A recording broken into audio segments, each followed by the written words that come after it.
Let's talk about Big Jim.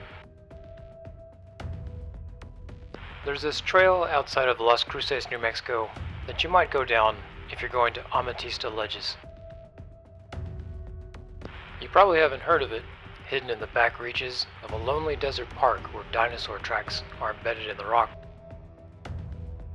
3/4 of a mile of dry wash winding down between hills of gnarled juniper trees. An obstacle so severe it had me stacking rocks in the hot sun for half an hour. I really didn't see this coming. Let's do it.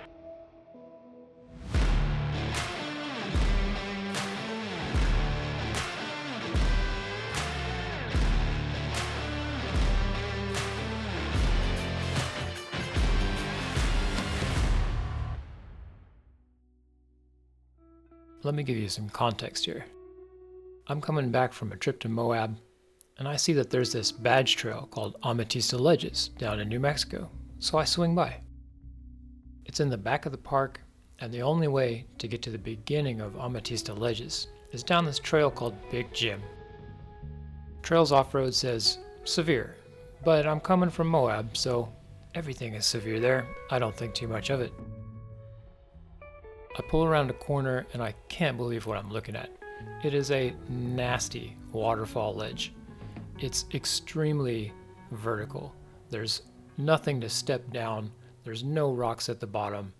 There's no good tire placement, and it is really tall.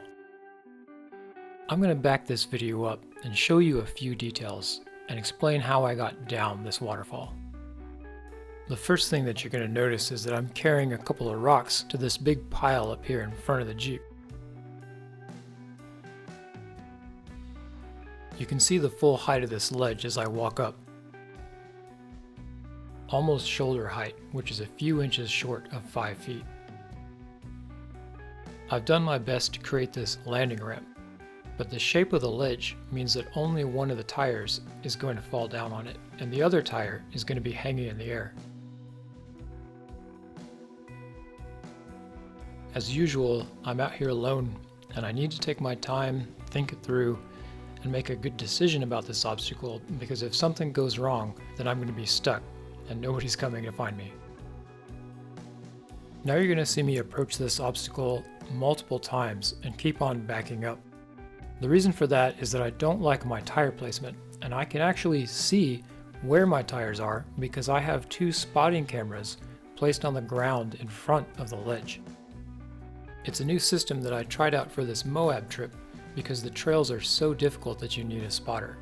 But the next best thing is to be able to see the front of my Jeep in a camera, and I can tell where my tires are at. For this ledge, I want to position my passenger tire so that it's near the highest point of the ramp that I've built up. And the driver's tire needs to be inside of a very long vertical drop. You can see a little bit of tire scuffs below that driver's tire.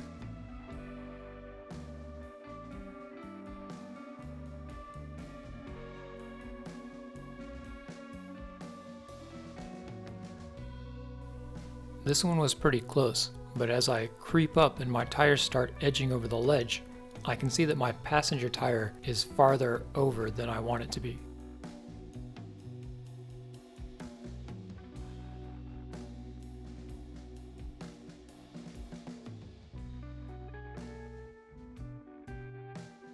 Backing up, repositioning, get it just where you want it because it will make a big difference. Watch the passenger tire come down exactly where I want. And then ease down the driver's tire. We're still not all the way down yet. And there it is. The front bumper is inches from hitting the ground with the back wheels still up on top of the ledge. I have to crawl slowly forward so that the back bumper doesn't get annihilated. Check out this view from the driver's seat, where the front of the Jeep just falls away.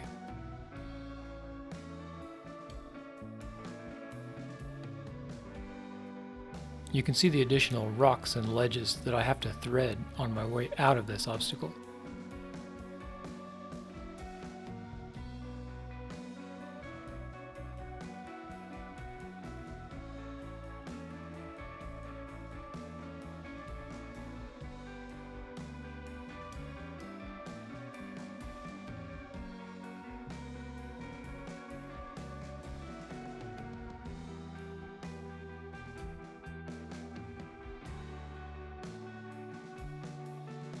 This isn't the end of the obstacle yet. I still have to zigzag around a huge boulder on the passenger side, a giant tree root that I'm climbing over on the driver's side, and down a couple more 1-foot ledges all the way to the end.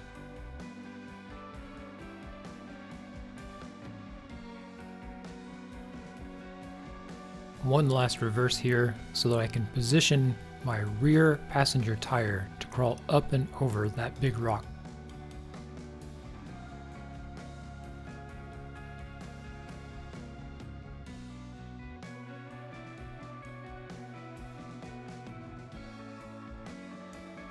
I was really glad to be done with that. Big Jim ended up being harder than anything on Amatista Ledges.